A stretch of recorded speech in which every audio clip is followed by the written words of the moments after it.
ইরানের সমর্থনে ইরাকের মিলিশিয়া বাহিনী দেশে প্রবেশ করেছে, ফলে পরিস্থিতি আরও জটিল হয়ে উঠেছে। বর্তমানে এই বাহিনী দামেস্কে অবস্থান করছে। এদিকে রাশিয়া এবং ইরান যুদ্ধের সমর্থনে থাকলেও হিজবুল্লাহ তাদের সমর্থন দিতে অস্বীকার করেছে। তারা যোদ্ধাদের পাঠানোর বিষয়েও নেতিবাচক মনোভাব পোষণ করেছে।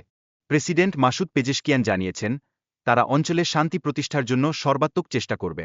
এই দলে যুদ্ধ নয়, বরং শান্তি প্রতিষ্ঠার জন্য তাদের দৃঢ় প্রতিশ্রুতি রয়েছে।